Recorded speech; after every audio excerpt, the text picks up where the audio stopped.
কোনোভাবে যদি বলটা ওয়াইড হয় তাহলে কিন্তু আমাদের অবস্থা অনেক খারাপ হয়ে যাবে। আমি অনেক ভয় পাচ্ছি বিকজ সবসময় আমরা দেখেছি যে বাংলাদেশ পাকিস্তান মানে ইন্ডিয়া পাকিস্তান মানে বাংলাদেশের উপর কোনো না কোনো এফেক্ট পড়ে, আর বাংলাদেশেরও কিছু বাঙ্গু জনতা আছে যারা এইগুলোর ভিতরে খুব বেশি করে ইনভলভ হয়। আমরা স্পেশালি এখন কিবোর্ড ওয়ারিয়ার্স অনেক দেখছি যে তারা কিছুই করতে পারে না, শুধু বসে বসে ফেসবুকে এই দেশকে গালি দেয়, ওই দেশকে গালি দেয়, এক একজন ইন্ডিয়ান সাপোর্টার্স, এক একজন পাকিস্তানি সাপোর্টার্স।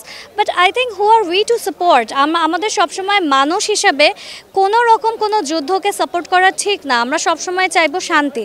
তো বাংলাদেশের নাগরিক হিসেবে আমি সবসময় রিকোয়েস্ট করব, আমার যদি আসলে কোনো ফ্যান ফলোয়ার্স থেকে থাকে তাহলে এই জিনিসটা মাথায় রাখতে, যে কোনো যুদ্ধে কখনো কেউ উইনার হয় না, সবসময় সবাই লুজারই হয়। যেই দেশই উইন করুক সেই দেশেও লুজার আছে, কারণ সেই দেশেও কারোর না কারোর ক্ষতি হচ্ছে। And at the same time আমাদের সাথে যেহেতু যুদ্ধ হচ্ছে না, তাহলে আমরা বাঙালিরা এর ভিতরে ইনভলভ হব না।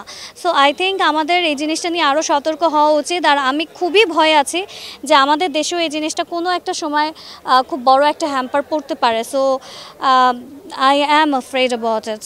আমরা কি চাই? আমরা তো দিন শেষে শান্তি চাই। মানে আমরা যেই দেশেই থাকি, অন্য দেশে যুদ্ধ হবে এটা আমাদের জন্য, আমাদের দেশের জন্য অনেক ক্ষতির কারণ।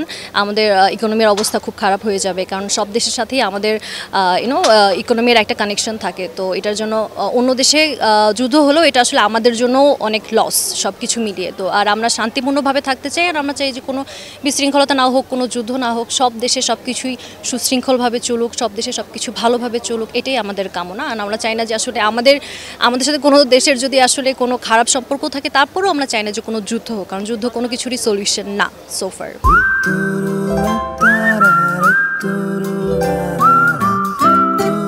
আমাদের দেশ থেকে আসলে প্লেয়াররা খেলতেও গিয়েছে, তো তাদের জন্য আমরা আসলে অনেক চিন্তিত যে, আর এটা আসলে আমাদের জন্য আসলে চিন্তারই বিষয়, কারণ আমরা কিন্তু মোটামুটি একদম মাঝামাঝি একটা বাউন্ডারিতে পড়ি।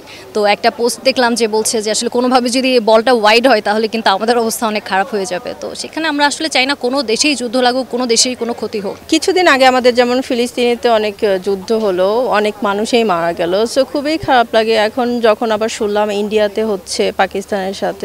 সো যেহেতু আমাদের পাশাপাশি আমাদের কান্ট্রি, সো আমাদেরও তো ভয় থাকা উচিত। আমাদের এগুলো দেখতে আসলেই ভালো লাগে না। আমরা যুদ্ধ চাই না, আমরা সুন্দরভাবে বাঁচতে চাই, সবাই সুন্দরভাবে বাঁচতে চায়, সবাই ফিউচার আছে, বিভিন্নভাবে ভালোভাবে থাকার অধিকার আছে। সো আমি এটা চাচ্ছি না, যুদ্ধটা চাচ্ছি না। আমি একজন শিল্পী হিসেবে না, একজন সাধারণ মানুষ হিসেবে যুদ্ধ চাই না, পৃথিবীর কোথাও যুদ্ধ চাই না। যুদ্ধ কখনোই মঙ্গল বয়ে আনতে পারে না। এবং আপনি দেখেন, যদি লাস্ট 2-3 বছর ধরে আমরা দেখি অনেক জিনিসপত্র দ্রব্যমূল্যের দাম বাড়ছে। তো জিজ্ঞেস করলে বললে যে রাশিয়া ইউক্রেন যুদ্ধ চলতেছে, এটার প্রভাব পড়ছে এখানে।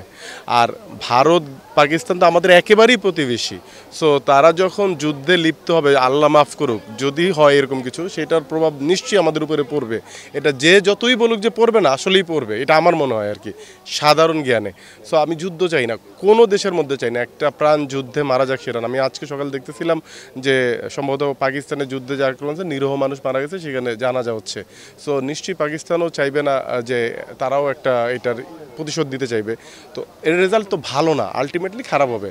সো স্পোর্টসম্যান বলেন আমার একজন অভিনেতা বলেন বা সাধারণ মানুষ হিসেবে বলেন, যুদ্ধ চাই না, পৃথিবীর কোথাও চাই না। আমি ভয় যতখানি না পাচ্ছি, এর চেয়ে বেশি আমার কষ্ট কাজ করছে। কারণ ধরেন আমার উপরে আজকে মিসাইল পড়ছে না, কিন্তু পাকিস্তানে পড়ছে অথবা ভারতে পড়বে, যারা মারা যাবে তারাও মানুষ, কারো ভাই, কারো বোন, কারো বাবা, কারো মা। সো কারো বাবা মা মারা যাক, কারো সন্তান হারাক, এইটা চাই না, সেটা পৃথিবীর যে প্রান্তেই হোক।